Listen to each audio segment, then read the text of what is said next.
On continue le marathon des révisions. Alors de quoi on parle aujourd'hui? Allez, les fables, La Fontaine, livres 7 à 11, c'est parti. Alors déjà, on peut commencer par rappeler que La Fontaine appartient au mouvement du classicisme. C'est un mouvement du XVIIe siècle, artistique et littéraire, et qui se distingue par l'éloge qu'il fait de la raison, de la mesure, de la symétrie, de la modération. Sa devise, c'est plaire et instruire. Et on valorise aussi l'imitation des anciens. C'est la raison pour laquelle La Fontaine n'invente pas ses fables de toutes pièces, mais les emprunte à des fabulistes antiques, notamment Ésope et Phèdre. Alors n'allez pas croire là à un vulgaire plagiat, puisqu'en fait, au XVIIe siècle, on prône l'imitation des anciens et l'imitation plus que l'invention. La Fontaine fait donc un travail de traducteur, puisque déjà il traduit ses fables du grec vers le français, mais il fait aussi un travail de versificateur, puisqu'il les met en vers.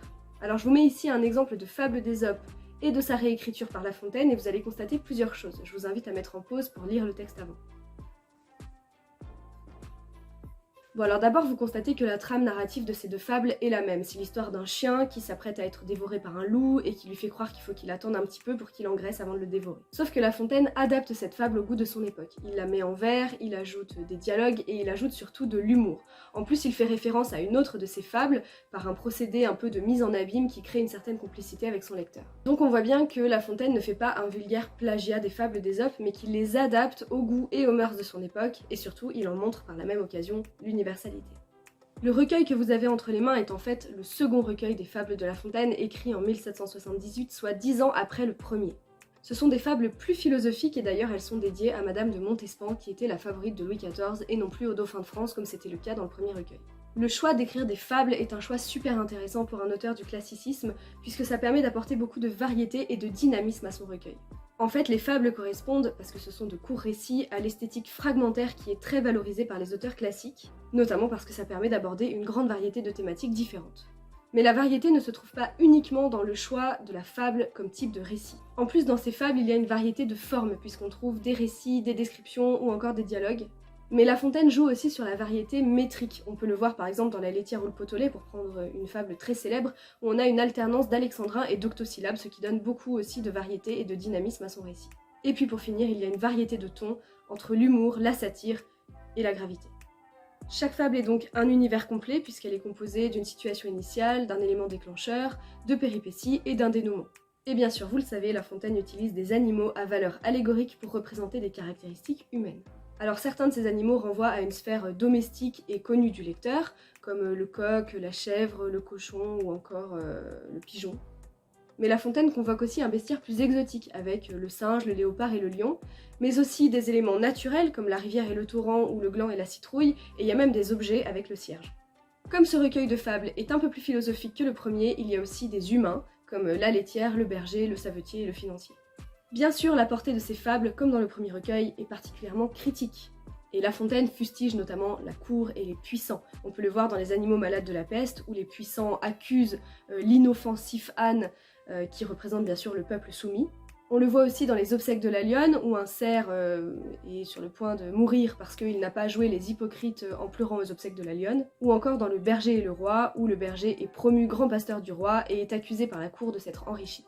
La Fontaine représente donc une société tyrannique et injuste en utilisant le principe de la chaîne alimentaire pour symboliser la férocité des puissants et la soumission des plus faibles. En gros, les fables sont un miroir simplificateur qui permet de rendre plus compréhensible le fait que nous vivons dans une société inégalitaire. Mais il ne faut pas croire que La Fontaine se contente de s'attaquer à la cour. Et en fait, si on regarde bien le recueil, toutes les classes sociales y passent. Dans L'huître et les plaideurs, par exemple, il critique les avocats qui prennent l'argent de leurs clients sans pour autant résoudre leurs problèmes au procès. Dans Le rat qui s'était retiré du monde, il critique les prêtres et les ermites qui font preuve d'un manque de charité alors que pourtant leur foi les y oblige. Et enfin, dans Le fermier, le chien et le renard, il tourne en dérision les paysans qui s'accusent les uns les autres des pires maux.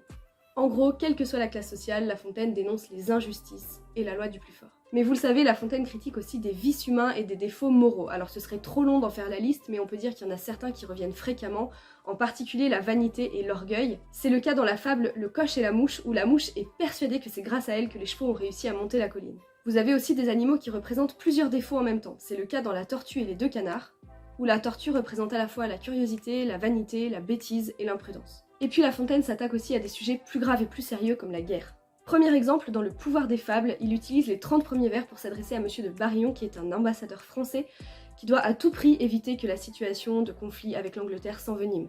Dans Les Deux Coqs, il critique aussi la futilité des raisons pour lesquelles on se fait la guerre. C'est l'histoire de deux coqs qui vivent parfaitement en paix jusqu'à ce qu'une poule arrive, et là c'est le bazar. Évidemment, vous avez un traitement héroïque-comique qui est très amusant, puisque La Fontaine en fait une sorte de réécriture de la guerre de Troie. Mais la fable la plus intéressante sur le sujet de la guerre, c'est celle des vautours et des pigeons.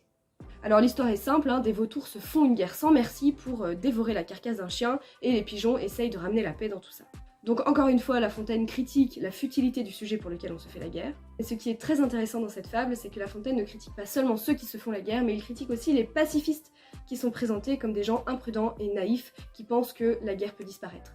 En fait, ce que La Fontaine explique, et c'est assez subtil, c'est qu'il vaut mieux organiser la guerre chez les autres pour préserver la paix chez soi. Mais la paix des uns ne peut se faire qu'au prix de la guerre des autres. La guerre ne disparaîtra pas.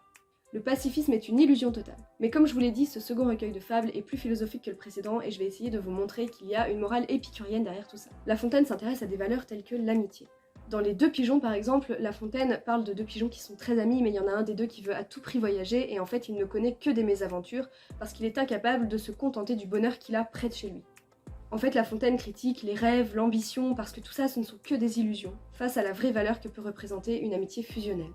La Fontaine nous montre que notre monde manque cruellement de ces amitiés profondes et de ces relations fusionnelles, et donc il loue l'amitié, la véritable amitié qui selon lui est en train de disparaître. Donc il faut accepter le bonheur qu'on a près de chez soi, et il faut aussi accepter l'ordre du monde. Ça c'est le cas par exemple dans une fable très amusante qui est Le Gland et la citrouille. On a un personnage qui s'étonne que Dieu ait créé un si grand arbre, le chêne, pour un si petit fruit, le gland, et au contraire un si gros fruit, la citrouille, pour un si petit arbre. Jusqu'à ce que finalement il se reçoive un gland sur la tête et qu'il soit content de passer être pris une citrouille. Puisque les lois de la nature sont si bien faites, il faut les respecter. Même chose dans La Mort et le Mourant où un centenaire essaye d'obtenir un délai supplémentaire auprès de la mort, alors qu'en fait il a eu tout le temps de s'y préparer.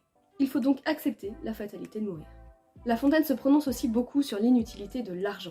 Non seulement il est inutile, comme dans la fable L'avantage de la science, mais il est aussi néfaste, comme dans Le Savetier et le Financier. La Fontaine propose donc dans ce second recueil de fables des réflexions profondes sur la manière d'atteindre le bonheur et la sagesse. La nature humaine est vaniteuse et cupide et elle veut à tout prix réaliser des ambitions qui sont en réalité des illusions. Il faut donc savoir régler ses désirs, et c'est là que la morale épicurienne intervient. La Fontaine nous invite à la mesure et à l'humilité.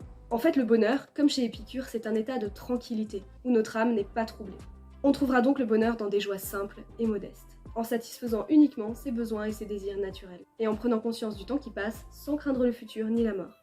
Sur ma chaîne, j'ai une autre vidéo qui fait le bilan des fables de La Fontaine, donc j'ai essayé d'apporter des éléments supplémentaires sans me répéter, et je vous invite à aller voir cette autre vidéo dont je mets le lien en description. Bon courage pour la suite de vos révisions, je m'attaque à un autre sujet qui est rhinocéros, et ce sera sans doute une vidéo un peu plus longue. Je dis ça, mais en fait je sais pas encore comment je vais la faire. En tout cas, je reste au travail, bon courage à tous.